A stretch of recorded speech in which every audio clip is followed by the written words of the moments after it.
Hi there, Revive PT community. It's Miranda here. Really excited to share another video with you today around the mindset and how important it is for our health, just to show you that little bit more why it actually matters. Because for so long, I didn't know that it mattered. And a lot of people don't know it matters because they don't even know that is the issue.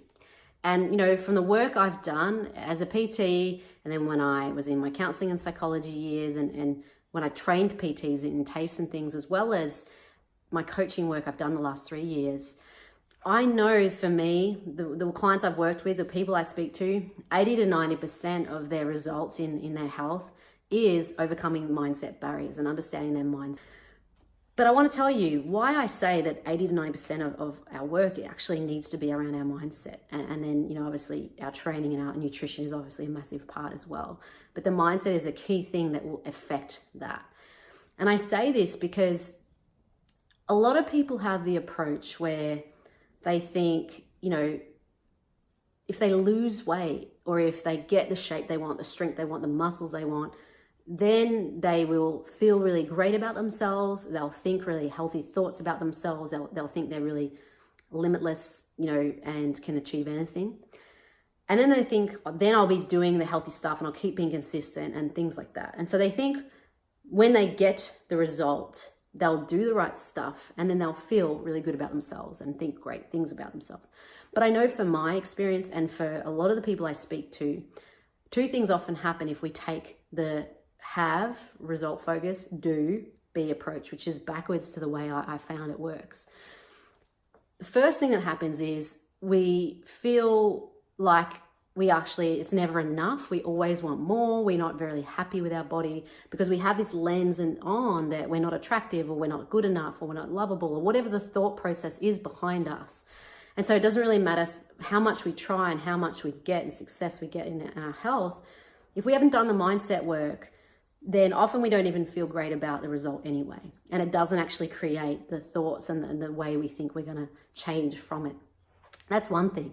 The second thing that typically happens when I find a lot of people is that we get the result, but we don't feel like we actually are worthy of the weight loss or the strength in the body, the leanness that we want. We don't actually think that's really who we are. We think we're still a fat, lazy person or whatever we think we are. And so often when we think those things, we haven't changed the thought in the beginning, we actually will end up sabotaging it. We'll end up not staying in that shape and that health for very long. And we'll end up undoing all of the work and going back to the person that we actually think that we are. So that's one thing that happens when we don't work on our mindset. The second thing that can happen when we don't work on our mindset is, you know, we dive really hard into willpower and trying our hardest to train as much as we can all the time, you know, or we try our hardest to, you know, wake up really early and get to the gym, or make it a priority around everything and put it first. Or we might even try really hard to put the Nutella away, to put the chocolate away, the chips away, the cheese, whatever, the wine. We sort of use willpower and we think, you know, if I can just push myself and force myself and restrict myself into this change, then I'll have the weight I want and then I'll feel really great about myself.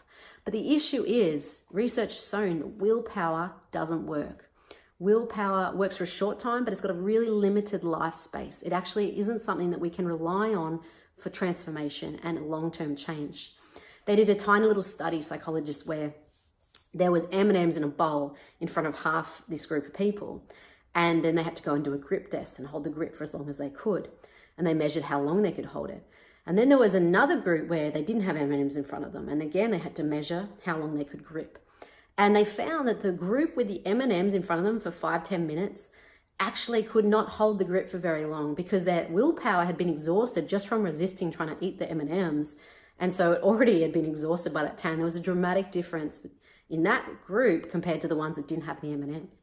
That's one little example where you can't rely on willpower. You cannot try and change your actions and whether you train really well and consistently and hard or not, and whether you eat really well consistently or stick to your health plan and nutrition plan that these guys give you.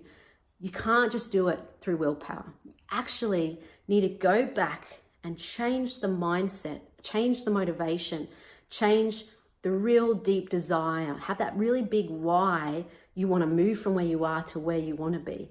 Really understand why you emotionally eat or comfort eat or break the health plan that you may be eating, wanting to eat on. Really understanding what are the thoughts and emotions that are leading to that. A circumstance is here and it's neutral. And that may or may not trigger a certain thought. And the thought that we have is what actually causes the emotions that we have. And the emotions that we have cause the actions that we take. The actions that we take cause the results that we have or don't have in our life. And so we actually need to change the brain, the thoughts, the feelings, the mindset side behind it before we can take any shift in real deep, long-term, sustainable change in our actions and how much we're training or how regularly we're training and how hard we go and how consistently we are for the long term and how much we make it a lifestyle or not. And also our eating and how healthy and balanced and holistic and nutrient-based we eat so that we can get the best shape for us and the result that we really are after. And so it all begins in our thoughts and our emotions. And I will share a lot more about that in a workshop and things coming up and in maybe some other videos too. But I really want you to understand, if any of that has triggered anything for you, or you think that maybe you don't understand fully sort of the thoughts, mindsets and things that are creating emotions and maybe eating or training incorrectly and in an unhealthy way or inconsistent way.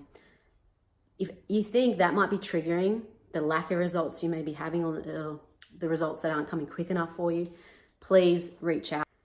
Hope that helps. Hope that gave you something to think about. And I look forward to speaking to you later. See you guys.